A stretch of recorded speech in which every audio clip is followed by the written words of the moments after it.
This is important stuff. So again, if you're somebody who's looking to join the community, this is also information you should have as far as like in your catalog. Just because, again, folks is out here preaching that good old community talk, and we don't want you to get caught up in the rapture, man. We don't want you to get caught up in the finesse, because you know that's what folks do with capitalism, man. They just run to go make the courses, and they run to sell you the info and come join this and give me 50,000, and you can. Don't do it. Don't do it until you get to know somebody and get to know their purpose, get to know their intentions, and that takes time, y'all. It takes time. Being in community, collaborating with like-minded and like-hearted people is at the root of the solutions that we are all craving. I started finding intentional communities and checking them out and understanding how they've been moving. And what I learned is that a lot of intentional communities, a lot of people that come together to try to be their own solution, over time they disband. They've severed because they've brought the conventional ways of thinking and communicating into this new system or this new organization that they're trying to create to solve their problems. Mm-hmm. And it ends up running into the same issues that we see happening in conventional society. And so I realized that at the root of all of that is how we communicate, how we resolve conflict. Because as human beings, unfortunately, conflict is inevitable, right? And we've seen examples of how conflict gets resolved in the greater society at the macro level through war, through prison and punishment, through fighting, through arguing, through blame, shame, moral judgment, name calling, all these type of things that happen when our natural human, tendencies show up when we're in relationship with one another. And I became really, really hopeful and optimistic when I learned about authentic dialogue. And because authentic dialogue is a communication framework that basically teaches you how to take your differences and leverage them to strengthen your relationships. Because guess what, y'all, we all different. Yeah. We all different. That's what makes us unique. And let me take it back to sustainability. There's this thing called biodiversity, right? And what I've learned is that the most resilient ecosystems are biodiverse. So we don't all got to be the same. We don't all got to think the same to thrive together. It's just that we've been indoctrinated into conventional society that says our differences are the things that we need to compete about, mm-hmm. that need to, build walls because of our differences instead of building bridges. Yeah. And these are all things that have been born out of, there's roots to all of this. I ain't gonna get too deep, but there's roots to all of this and why, we've arrived at this place with these indoctrinated beliefs and understandings. But I'm happy to say that we can get back to the way that our indigenous brothers and sisters communicate and the ways that they collaborated for millennia before we transition to these more divisive power over and control based communication methods. And authentic dialogue is one of those ways. Absolutely, man. Absolutely. And I'm saying I'm attesting to it as a believer. I went through the whole process myself. Again, building community has been on the radar for me for a long time. Way back when I was like, I'd rather not have a 501, but 401k. I'd rather really invest in people. I think that's my main thing. Wealth. Said way back then, I've been trying, and I was building without that cornerstone of communication. And literally my favorite thing, and I ain't gonna say favorite thing to do, but the number one thing I was doing especially with men, not with women, but with men, we have a disagreement. It get a little heated, hit the wood line. But let's go. Let's go. And it is not that I'm a fighter. I'm not a fighting type of guy, but I was conditioned to think that's how men solve their problems. Right. And we was gonna get my philosophy was we finna get some wreck in, and then we gonna talk. Right. And then how dumb is that, right? You gonna pat somebody out, then you want to have a good conversation. I never see him. So I was tearing my own communities apart by not having this conflict resolution embedded into what I was trying to build. Again, it's just like my brother said, it's like taking you buy a new car and you put an old engine into it, right? Or you get a new car and you got the old driving habits. Mm-hmm. You still finna crash that thing. So This is what authentic dialogue is. It opens up the parameters so we can hear each other. Yeah. Yeah. It doesn't mean that we have to agree, but we're holding space to listen empathetically. We're listening for a reason. I've seen so many intentional communities fail because they did not build from a foundation of authentic dialogue or nonviolent communication. And they literally bring those same hierarchical, top down, you know, I'm the leader, I'm the boss type energy, do as I say, or, you know, just like Lawrence just said, you know, if things get heated, you know, we can get to the fisticuffs and getting physical or whatever, you know, or just arguments and backbiting and talking about behind each other's backs, right? And all these power play type energy, because that's what's modeled for us in our political world, right? Our political leaders have debates. Yeah. They have debates. They literally run smear campaigns where they spend millions of dollars to bash and talk bad about and dig up dirt on their competition as a means for gaining power. Yep. So a lot of us, when we're ignorant, we think, and we just basically duplicate those same ways of doing and being. And what we're talking about, what we've learned in our organizing efforts, what we realized when we came together is that we got to do something different. Like Lawrence said, we can't put an old engine into a new vehicle. So we need to take the idea, like Lawrence said about authentic dialogue. One of the key tenets is listening empathetically. One of the key tenets is tolerance. Tolerance for the fact that other people are going to think and believe different than us. Tolerance and understanding that someone can think and believe and disagree with what we think and believe, and that's okay. We still can communicate towards finding some common ground. We still communicate. We can still communicate towards understanding what someone's underlying needs, fears, and concerns are, even if we don't agree with them. And then building on that to come up with solutions that takes into consideration all of our needs, fears, and concerns. It's like building that bridge. That's what authentic dialogue is all about. Empathetic listening, asking empathetic questions to understand. Instead of listening to respond, listening to understand. You know, key tenets like that. And it's a practice. It's a practice. It's a practice. It takes time. And we practice. Absolutely. And that's really what it boils down to, being in practice. And again, that's why I say, if you're going into building community, ask those people what kind of framework they have in place for conflict. What kind of framework do they have for opposing, constructs of, hey, we should do this. No, I think we should do this. And like, how do you boil that down? Is it a collective, collaborative governance model? Or is it the head honcho says what's going to go? And again, we're transitioning. We're transitioning. And like I was saying before, community really, to me and a lot of us on here, we're saying we need community. Everybody's screaming it online now, but the framework has to be there. And it's not something that we're just going to say and then you walk into it and everything's sweet. Yeah. You got to really unlearn a lot of these things that have been embedded in us on purpose, intentionally, to keep us divided.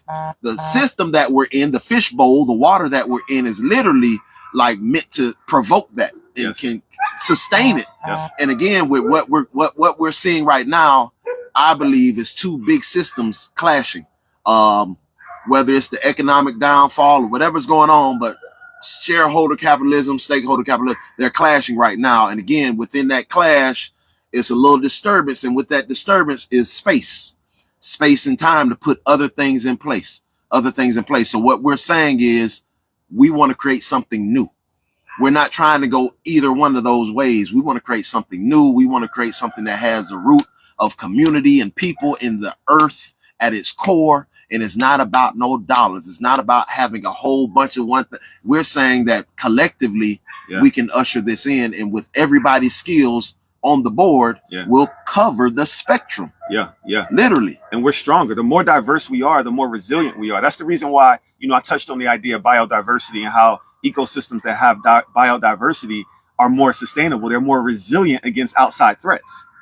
So you can't, like, if everyone is marching to the same, like, mindset, and it's like everyone thinks the same and does the same, then you're a target. You're an easy target. You can be taken down very easily. If everyone looks the same, everyone thinks the same, everyone dresses the same, everyone has the same beliefs and talks this, all these things, you are so more susceptible to outside threats. Mm-hmm. But when you have that biodiversity, and in the context of human community and the ways that we're talking about it, when you have diversity, I'm talking ethnic diversity, I'm talking gender diversity, I'm talking about diversity in thought and beliefs and all these things, but yet we figure out how to leverage those differences to strengthen us.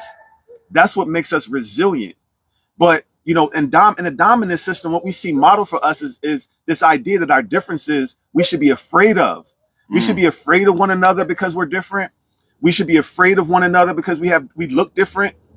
We should be afraid of one another because we speak different. We live in different places. All these different things, are modeled for us in the conventional systems that we should be building walls. We should be running away from each other. We should be judging one another, etc. Whereas where I'm going, where we're going with collectively sustainable is the idea that, again, our diversity makes us more resilient. Yes. It makes us stronger so we can withstand threats, environmental threats.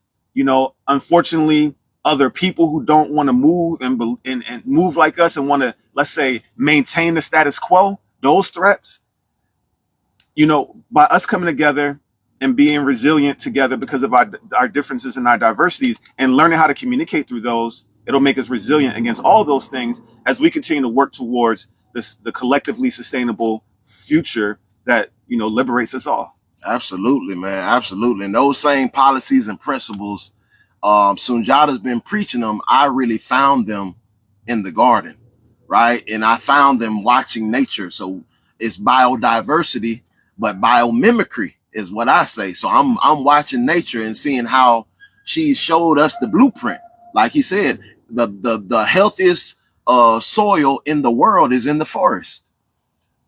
The stuff that man doesn't touch all the time, the stuff that man probably won't, that's the healthiest soil because it has diverse systems and it creates its own ecosystem and sustains its own ecosystem. So again, this collectively sustainable movement is just that. Yeah, we're trying to be as diverse as possible. We're trying to understand each other. As long as we have the same mission of going forward and embracing culture going forward as humanity going forward, that's the main threshold. That's it.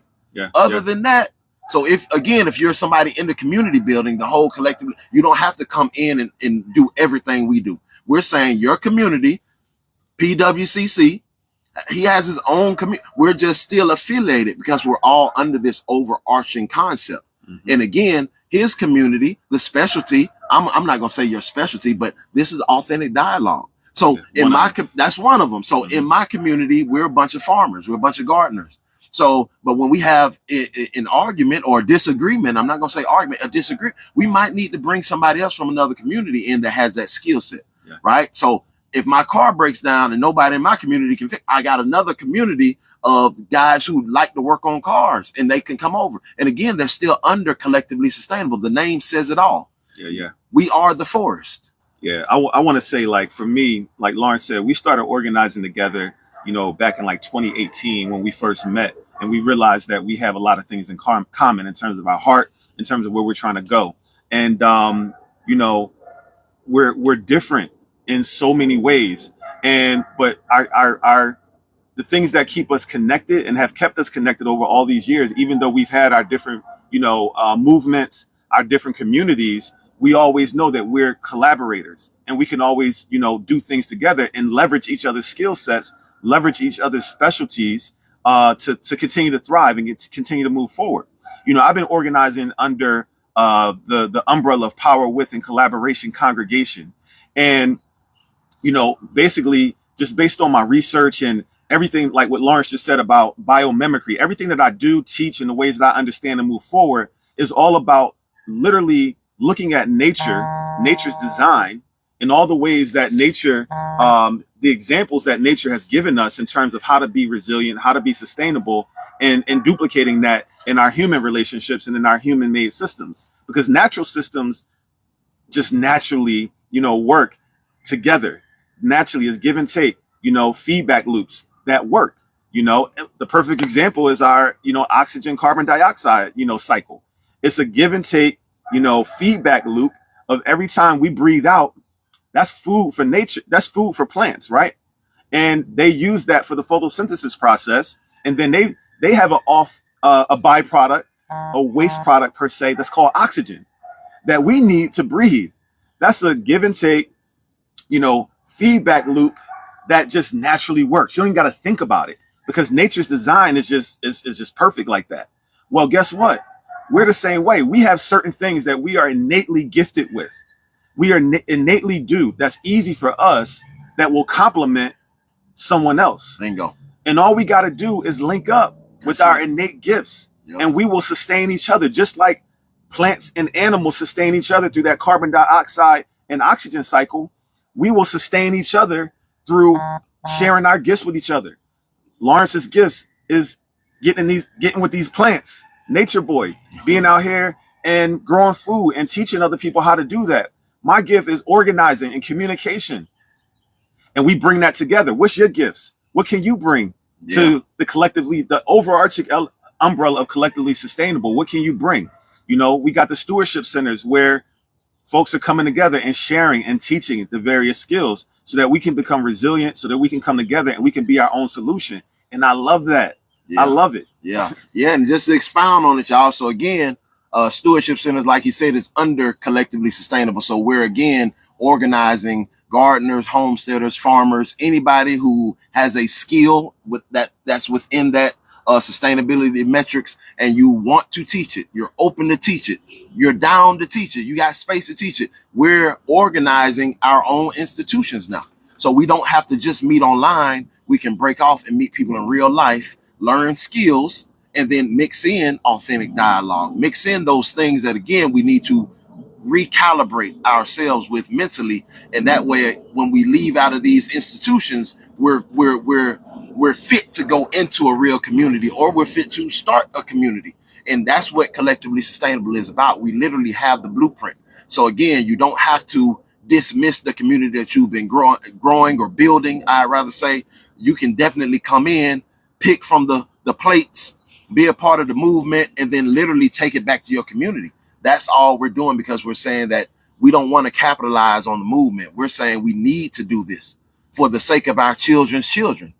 Yeah, for the sake of the earth, for the sake of us going forward, we need to do this. And again, if you're interested, the link is in my bio. Collectively Sustainable is $5 a month because we need to sustain the movement. And the biggest part of our movement is the app Farm Fresh 24/7, because food is on the menu right now, y'all, figuratively and literally. It's on the menu. They're coming after that next. And I'm saying we need to establish our sustenance in order to move forward anywhere else. We can't go anywhere unless we're feeding ourselves. And that's where the movement is coming to a head. So Farm Fresh 24/7, even if you don't want to join Collectively Sustainable, you have no need for a community, whatever the case may be. Farm Fresh 24/7 is free to download, free to post on, and you can start at least shopping with people in your area. And if you can't find anybody, spread the word on your social media, pull them there, because there is where the front line of the movement is, and we're all coming there intentionally, bypassing the big box grocers, bypassing the capitalistic system. And we're saying we'll rather invest our energy and our currency into each other, again, showing and proving the method of community and collaboration over competition. What I love is, like, literally, I just called somebody from the Farm Fresh 24/7 app just yesterday about picking up some eggs. And, you know, everyone's talking about how expensive eggs are getting in the supermarket.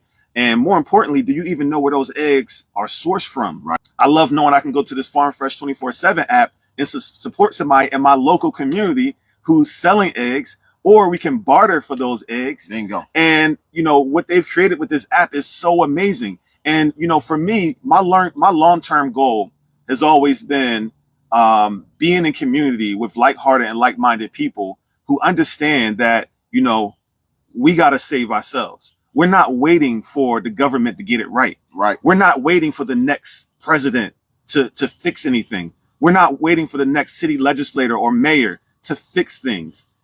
We are each other's solution. Bingo. And when I think back, even from a historical perspective, in terms of when human societies shifted away from, being self-sustainable, shifted away from being collaborative, being egalitarian, etc. Food was the first, natural resource that was shifted from that sharing context to that power over and control, context, and being used to manipulate, being used to control people.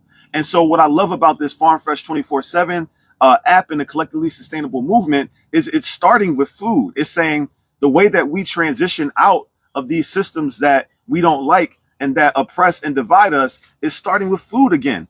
And you're taking small growers, people who are growing at home, who may have just a little bit that they can share, but a lot of people having a little bit that they can share and us sharing it with each other and then building relationships as a result is huge. Yeah. And beyond that, there's also an education piece for the people like me who I've tried to grow, y'all. I'm gonna get better at it, but I ain't giving up. I'm not a grower, right? At this stage in my journey, I'm not a grower, I'm not a maker, I'm not a baker. But that doesn't mean I can't participate. Bingo. It doesn't mean that I can't be a part of starting a stewardship center where I'm the organizer, where my space is, I'm the host. And I'm inviting those growers, makers, and bakers to come to my house and do lessons on how to make bread, how to, raise chickens so you can, have your own eggs and share those with the people in your community. And that's what we're doing. And that's what I love about this. So if you're watching this and you're someone like me who's not a grower, who's not a maker or a baker, you still can participate. You still can help organize. You still can show up, and you still can buy in exchange on the Farm Fresh 24/7 app. Yeah. Again, Farm Fresh 24/7 is free to download, free to post on. Why? Because the members of Collectively Sustainable, we practice collaborative economics. Yes. And we really put our money together to fund this app. Yeah. And then furthermore, we put our money together after the app is taken care of. Those stewardship centers we're talking about where people are teaching, if they come in and officially come through the authentic dialogue training, the structured training that I'm presenting for facilitating these engagements, now you can get compensated. We're going to have our own funding model to where we can fund ourselves, fund our own schools. They're already talking about closing the schools or any schools teaching critical race theory or anything that's against their agenda. They're not funding them anymore. And I think over 46% of our educational, they're Title I schools. Mm-hmm. They're recipients of those funds, 46%. You might be in one of them areas. So we need to be prepared. Again, It's the perfect storm. It's again, I call it the theory of the necessary evil. Sometimes we got to go through stuff that hurts us in ways that are so deep that it makes us transform or look for other options. Yeah. And here we are. We're saying it before it gets that bad. We can establish things now. I'm talking about coast to coast like Space Ghost. We can establish it now because we're not going to break ground. We're not having to buy a whole bunch of land off the muscle. We're saying we need to recalibrate first. We need to get our minds right first, take our strength back first, and create those bonds. And that's where stewardship centers come in place, because again, you can learn how to do things that have you touching the land again, have you becoming a prosumer or a conscientious consumer. And again, like my brother said, you don't have to be a grower, baker, or maker. You can literally divest. Yes. Divest from the big system and invest into these local people. You know what? And I see a lot of people right now, there's this whole push about boycotting, right? Boycotting all these stores because they just got rid of their DEI programs and things like that. And folks, I see other people like, well, where am I going to buy from? If I can't go to this place, that place, or this place, where can I buy from? Yeah. Farm Fresh 24/7 app. You can get it on any of the app stores, Android, iPhone, whatever they call those app stores. You can get the app and start buying with your local makers, bakers, and growers. Imagine what happens. That's so powerful. Yeah. It's so, not only is it a powerful way to, move your money away from or divest your money from the big box billionaire, class, but it's also a great way to build community, meet your neighbors, and then start again building resiliency right where you live. That's it. I saw somebody in the comments say, how can I join? How can I get started?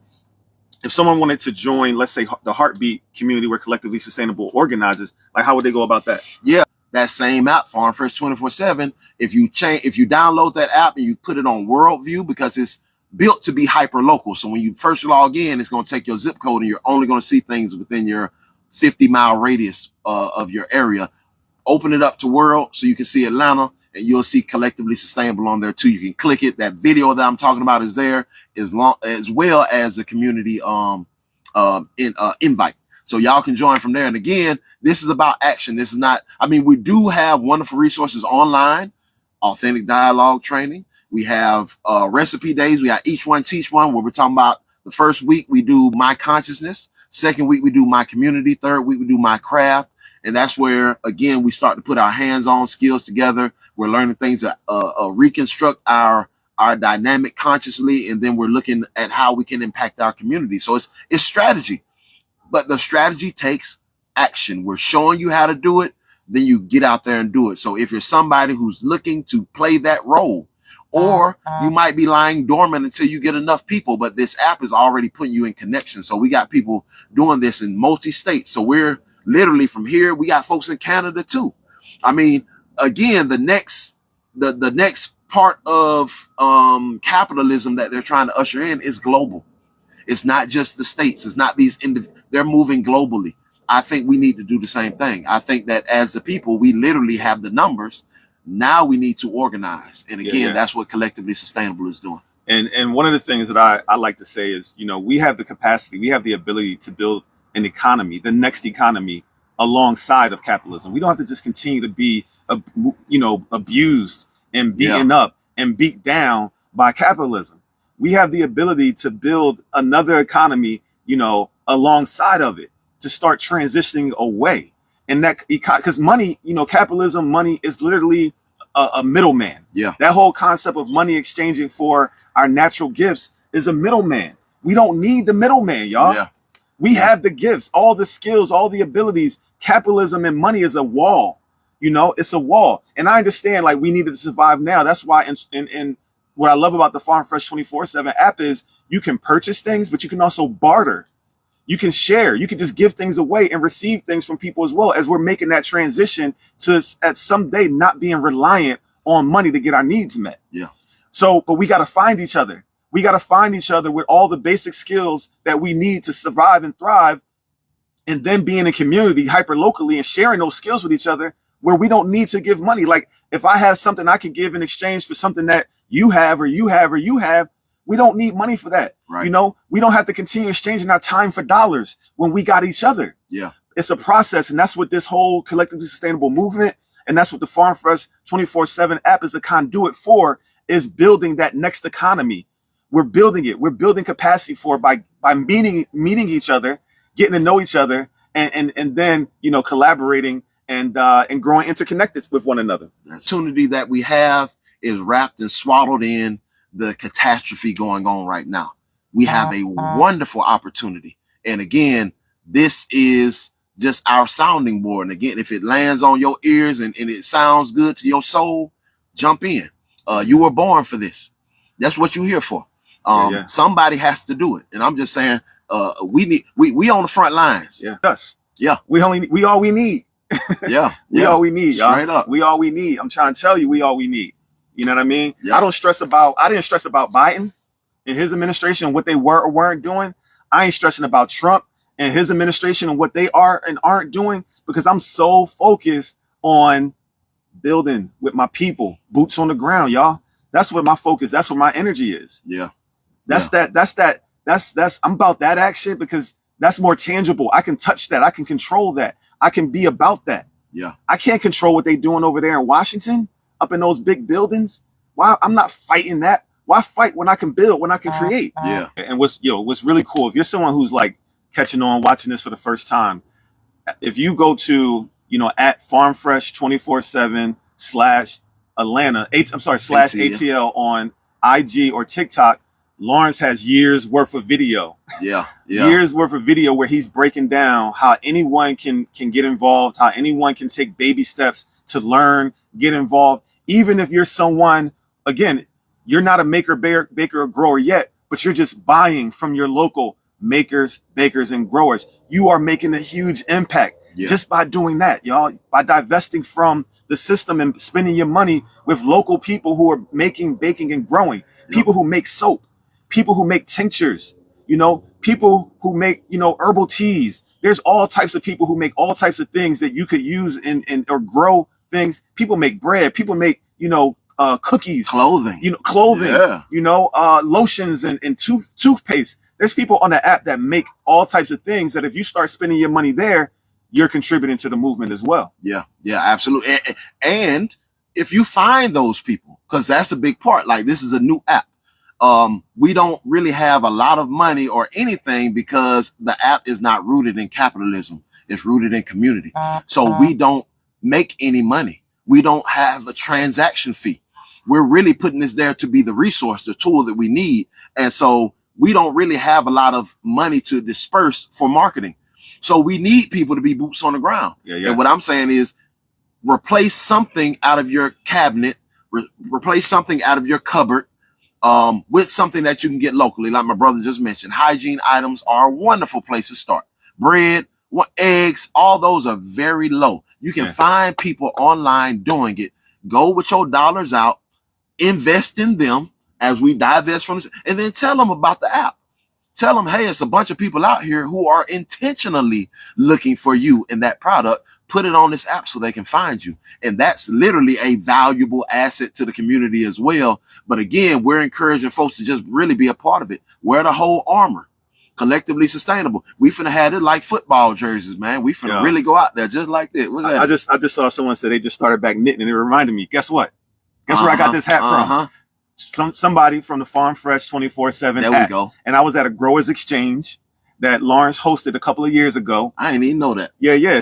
Somebody at the growers exchange that he hosted, where a lot of the folks local here in Atlanta that are growers, makers, and bakers came together, set up their booths, and folks were bartering with one another. Folks were, sharing their baked goods and the things they're growing, making, and baking.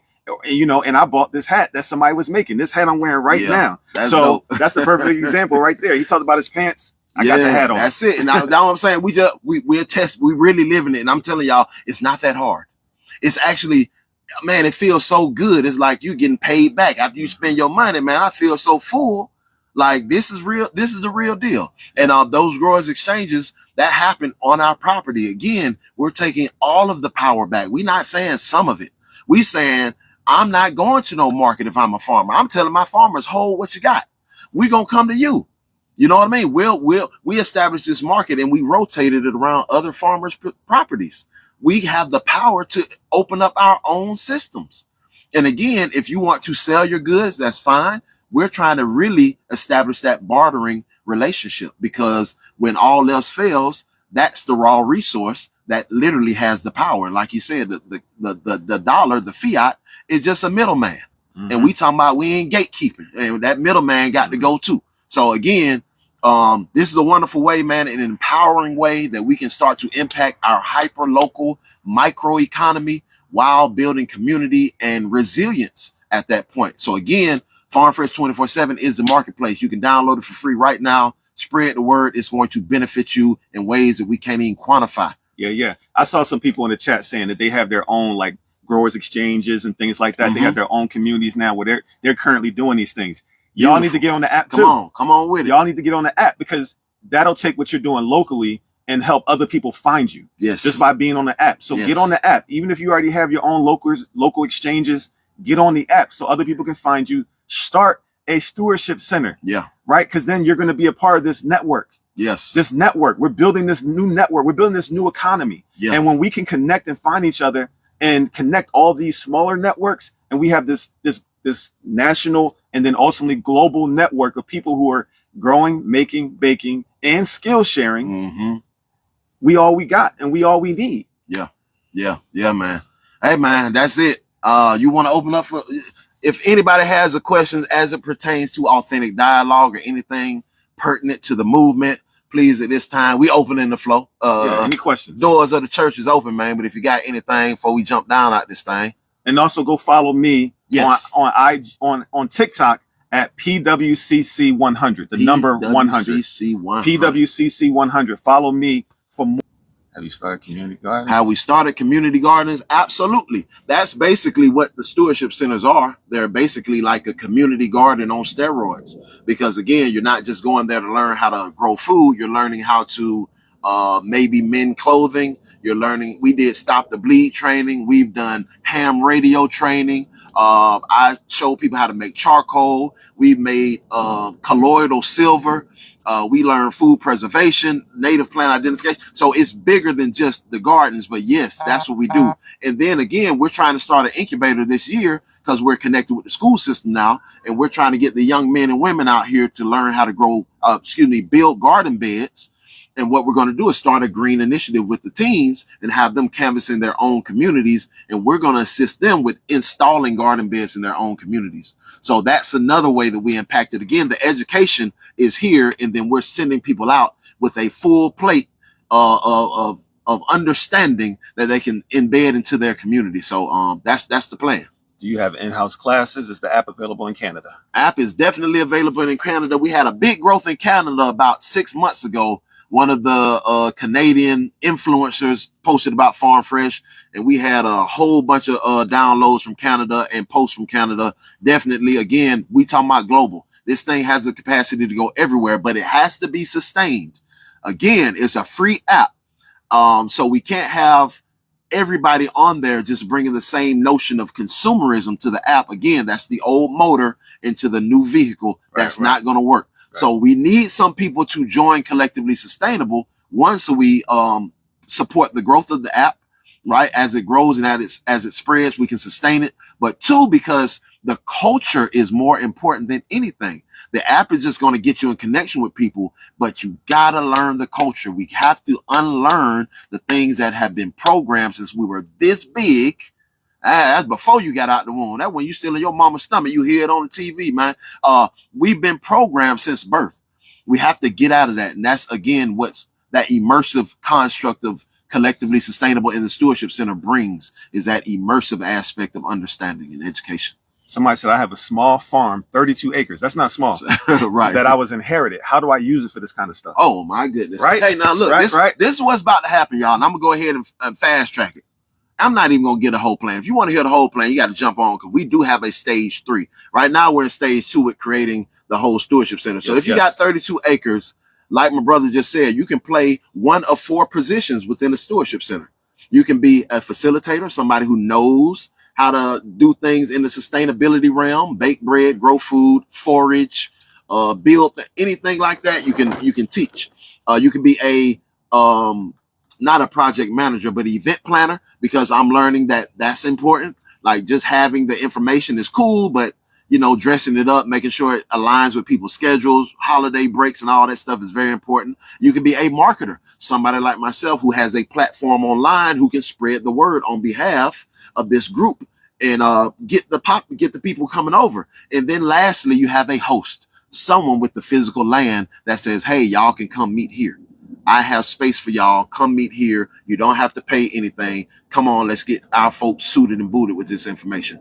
That's how you can use your 32 acres. And again, join Collectively Sustainable to learn the internal aspect of the culture. But for sure, you can jump on Farm Fresh 24/7 right now. It's a category called land access. One of the biggest problems in our movement with people wanting to transfer into growing their own food is lack of land, lack of green space. So somebody like yourself with 32 acres can definitely put some on or all on, create your own agreements. And that's where Collectively Sustainable again comes in. We can help construct those agreements so that it's beneficial for you too. So you can just put your name in, have them sign, and it's good, but you can use your land in that capacity as well. Someone said, how can we be most impactful in areas that aren't as developed on the app? How can you be more impactful? The most beneficial thing that I feel is people who are literally utilizing their social media to spread the word. One good viral post, and we know how that go. Again, the biggest thing is getting the app populated. So we don't have a marketing. I'm the marketing team. And I just joined the marketing team. And he just joined the marketing team. So we don't have a whole lot of marketers. Our community markets for us. So we have people going to farmers markets when they open and they spread the word there. Yeah. But the most impactful thing, again, is social media. Right now, that them degrees of separation are next to nothing here on social media. Mm-hmm. And we can start spreading the word here, and it grows faster than ever. And Also, Facebook Marketplace is a good place to go find people in your area that's growers, makers, and bakers. Yes. Potentially, you can find them there too, right? Absolutely. That's one of the things we teach. That's how I populated Atlanta. I was really trying to find everybody in Facebook Marketplace was where I went. And again, I went with my dollars first. Happy to buy the bread, happy to buy anything they were selling that I could replace from my normal grocery list. And then from there, I built that rapport, pulled them on over to Farm Fresh. And then from there, again, that's where everything congeals. You have the opportunity for it to congeal because you already know that this person is a type of person who takes time out of their day to learn how to start sourdough, and take time out of their day to learn how to grow food or make preservatives or make tinctures. Now you start to intertwine your resources, and that's where Collectively Sustainable again roots itself, because now you're starting to build community, whether you want to or not. Once you start meeting like that in tight spaces, what's going to rise? Conflict. Yeah. Conflict isn't bad, y'all. It's an opportunity. It's an opportunity, and that's why it's important to go ahead and join the Heartbeat app, where we have Collectively Sustainable organizing trainings, because that's where we're doing authentic dialogue training. So I mentioned it here, but we're not just going to leave y'all hanging. Yeah. You can join. I do trainings every Sunday. Bi-weekly on Sundays through the Collectively Sustainable movement, and the platform that we meet on is the Heartbeat app. And again, just reach out to Lawrence, and he'll give you access to that. He has it in his link in his bio and all these things, like he said, or through the Farm Fresh 24/7 app. But when you come into that community, you'll get to access all of the collective intelligence, all the collective skills that are there. We have a large following, I won't even say a large following. We have a large community of collaborators who are already there, who are already doing this. So I see a lot of questions here in the chat about, do I have enough acres? Do I have this? Do I have that? Join the community, y'all, and get your questions answered. Lawrence literally built out step by step. This is what you do to create your hyperlocal food system, right? It gives you step by step. There's videos, and you just check them off. This is what you do to start your stewardship center. Mm-hmm. And there's videos, and you watch them, and then you have the steps, and then everyone just gets started. So it's all there. It's already laid out for you all. So even if your question doesn't get answered right here, right now, make sure that you go to farmfresh247.com or farmfresh247/ATL on TikTok or Instagram, and DM or use the links in the bio to get to the community that we're hosting all these trainings and everything in. Absolutely.